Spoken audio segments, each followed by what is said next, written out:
बहुत समय पहले की बात है। एक छोटे से गांव में दो मित्र रहते थे, विक्रम और अंशु।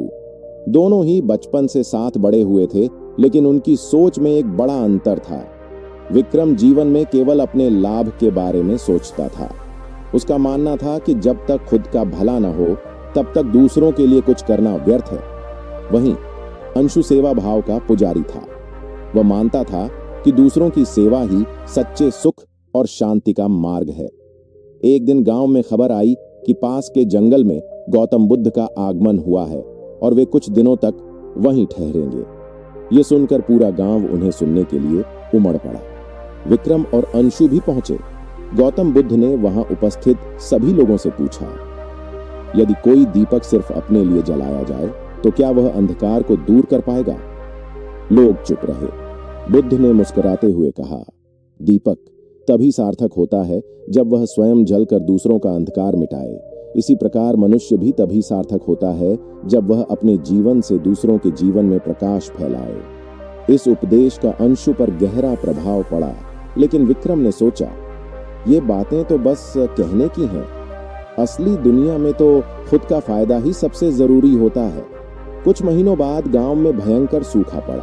नदियां सूख गईं, खेत जलने लगे। गांव वालों को पीने का पानी भी मुश्किल से मिलने लगा। ऐसे समय में अंशु ने अपने घर का सारा पानी गांव वालों में बांट दिया। वह दिन रात बुजुर्गों की सेवा करता, बच्चों के लिए झोपड़ी बनवाता और बीमारों की देखभाल करता। उधर विक्रम ने अपने कुएं को चारों तरफ से घेर दिया और किसी को एक बूंद पानी भी नहीं दिया। उसका मानना था कि ये कठिन दिन है, खुद को बचाना ज्यादा जरूरी है। कुछ ही दिनों में अंशु की सेवा भावना की चर्चा दूर दूर तक फैल गई। एक दिन एक समृद्ध व्यापारी गांव आया और अंशु को ढूंढ कर बोला, तुम जैसे सेवाभावी व्यक्ति को मैं अपने अस्पताल और अनाथालय की देखरेख सौंपना चाहता हूं। तुम्हारी सेवा भावना को पूरे नगर की जरूरत है। अंशु नगर चला गया और अपने सेवा कार्य से हजारों लोगों का जीवन बदल दिया। उसकी पहचान पूरे राज्य में एक आदर्श सेवक के रूप में हुई। वहीं विक्रम का कुआं तो भरा पूरा था, लेकिन उसकी आत्मा खाली होती चली गई। वह अकेला, असंतुष्ट और उपेक्षित हो गया। एक दिन उसे गौतम बुद्ध की वही बात याद आई, दीपक तभी सार्थक होता है जब वह दूसरों का अंधकार मिटाए। उसने देर से ही सही, पर समझ लिया, सेवा आत्मा का सबसे बड़ा धन है।